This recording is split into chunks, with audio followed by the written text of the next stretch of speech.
Hey everyone, Lee here, hope you're all okay. This is a response video to Terry, who done a video response to my EDL video on whether I believe the EDL should be allowed to march. I'll post a link to his video so I can put this video into context. Obviously want to address a few points you made, Terry. The first one's about the police actually suspected a lot of violence, like literally they had evidence of a lot of violence. I didn't really look too much into this before, but now I think about it, that makes sense. Hence why they banned the EDL, because they obviously got online and see a lot of planned violence, and the police have a difficult balancing act. To allow freedom of speech, but also to stop violence. So I can understand in that sense. And you try to use the argument of saying, well, there's been a lot of violence from EDL protests beforehand. You provided links to them as a way of, banning them. Banning them because obviously there's been violence beforehand, but there was violence in the tuition fee protests from some students, and there was violence in the TUC demo in March. Again, minority of people, but there was still violence. And so, what do you think? Students should be banned, and students should be banned from protesting, and the TUC should be banned from protesting because of there was violence in those protests. So I'd like to get your take on that. Secondly, you made a very good point. Actually, you said there's they're banning all protests in March. Also, not a very good point, but you pointed out that there was they're banning the government are banning all protests and marches for 30 days. Now, I didn't really pick up on this, and obviously the BBC focused on the fact that it was EDL, hence why I thought this was just an EDL ban. But I think this is quite significant, actually. They're banning all protests and marches. I mean, I know there's been riots recently, and I know London's still being cleaned up after it, and I know they're still dealing with the idiots who caused the riots, but to punish peaceful protesters for what the rioters did. I mean, these rioters, they didn't have any clear message at all. They were just out to cause havoc and destruction. There's nothing to do with protesting. And I know it's a bit stupid just after riots to go out protesting, but to ban any kind of protest or march just because there were riots recently.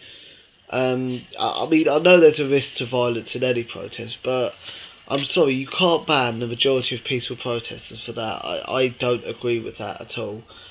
Sorry to disagree with you there. I don't agree with you at all. I mean, I know that there are going to be more anti-cuts protests coming up. I mean, I forgot the dates, but there's going to be more rallies and marches in London. Actually, a Socialist Party have been updating me. I signed up to their newsletter because I'm all very for their anti-cuts agenda. So, it'll be interesting to see if that's actually banned, because it's for 30 days. And are you also saying that you made a point that, well, the police actually, their under is also, they can't afford to police a protest because they're still sorting out the stuff from the riots, and well, they're very underfunded anyway. So actually, for now, they can't actually afford to police protests, especially when it's EDL members. But the thing is with that, the police are going to be underfunded for the next few years from this government. There's going to be 20% cuts in the policing budget over the next 4 years. Well, I'm sorry, I mean over the next 4 years, and I think there's 6% cuts coming this year. If you go to back to one of my previous videos on the police cuts, I think it's something like 16,000 police will lose their jobs this year. I'll post a link to that so you can see where I got my figures there from. So I think that, to use the argument of, well, the police aren't resourced well enough, so we can't have protests. I think, well, that's the government's fault for doing that. They're underfunding the police, and I just feel it won't only be for 30 days that protests and marches are banned, because there'll be massive cuts in policing budget.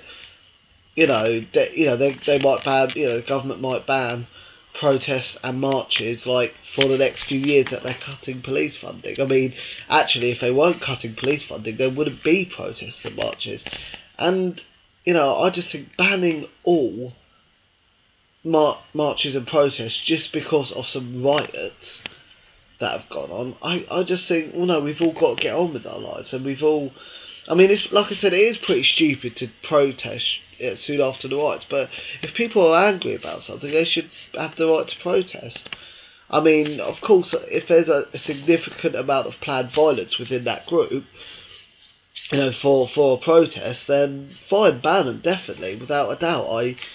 That's yeah, no, I totally agree with that. But this is the thing. I fear the government, in the long term, may ban protests and marches a lot, because they'll say, well, the police, they're having their resource stretched. We need to make them more efficient to deal with the real crimes out there, so we can't afford to police protests. This is what I fear may happen. I mean, I know maybe I'm jumping the gun or over exaggerating or maybe fear mongering, but to be honest, I don't. My point is, I don't see the point of banning all protests and marches. You've got to look at each in their own right. I'm sure that's what police do when any protests or marches planned, and obviously they talk to the group themselves. Because that's what you do when you protest. When you plan a massive protest, you get in contact with the police, and you see which ways it could be handled efficiently. And so you got to look at each protest as it is, not just saying that's it, blanket ban on all protests and marches for 30 days. I mean, you're going to say, well, it's not too much to ask. They just, but at the end of the day, people are still angry about what's going on out there. And I'm not just talking about the EDL.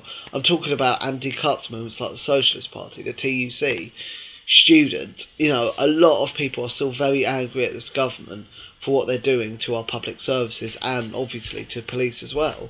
So yeah, I want you to answer the question: do you think it's right for the government to ban protests because they're underfunding policing?